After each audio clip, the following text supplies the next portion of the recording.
الرحيم وبه نستعين والصلاة والسلام على أشرف المرسلين.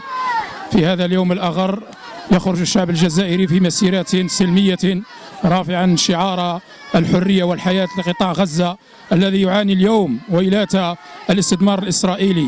نرجو من كل الشعوب العربية اليوم أن يكون لها موقف واحد وصوت واحد نهاية الاستثمار الفرنسي، وكفانا إراقة دماء أطفال ليس لهم أي ذنب في هذه الحرب اللعينة التي تقودها اليوم إسرائيل على قطاع غزة. والسلام عليكم ورحمة الله.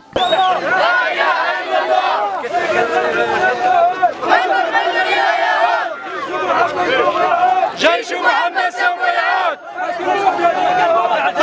نحن اليوم في ولاية ولاد جلال في مسيرة عفوية لمساندة إخواننا في فلسطين على إثر العدوان الغاشم الذي أصاب مستشفى غزة، أصاب يعني الناس الجرحى والناس المرضى. يعني ماذا يريد هذا العدوان الغاشم؟ يعني هذه غيرة منا وغيرة من العرب وغيرة من المسلمين في مساندة إخوانهم في غزة. اليوم نحن بفداك يا غزة وبالروح بالدم نفديك يا غزة، وهذه دعوة إلى كل الحكام العرب بأن يساندوا إخواننا المسلمين المضطهدين في غزة بالمال والعتاد والقوة. لذلك ندعوكم أيها العرب كافة في كامل الوطن العربي والمسلم أن تقفوا بجنب إخوانكم، وبارك الله فيكم. السلام عليكم ورحمة الله وبركاته. نحن نعلم أننا لا نستطيع أن نفعل شيئا، لكن ربما معنويا نستطيع أن نكون مع إخواننا وأخواتنا في غزة، خاصة الأطفال الرضع، الأطفال الأشلاء المتناثرة في كل مكان. يعني القلب يدمو من أجل هذه الأطفال. لازم نكون نقف وقفة واحدة من أجل إيصال صوتنا أن فلسطين في القلب وفلسطين للأبد،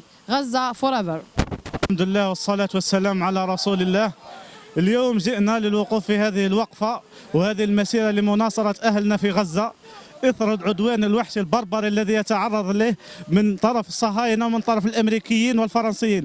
هذه حملة صليبية يقودها الاتحاد الأوروبي والأمريكيين من أجل طمس الكرامة العربية، طمس الشجاعة العربية، ونحن نقول نحن لكم بالمرصاد. اليوم غزة انتصرت هي وانتصرت الجزائر وانتصر العرب.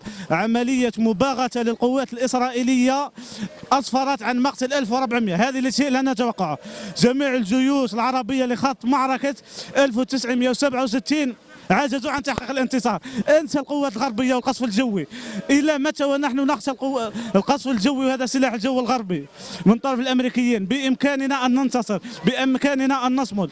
واليوم اردنا ان نقول نحن مع فلسطين ظالمه او مظلومه، وغزه نحن معها بالدعم.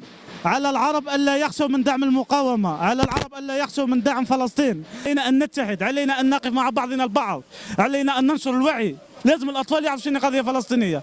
القضية الفلسطينية مصر النبي صلاة المسجد الأقصى لا تعادل 500 صلاة.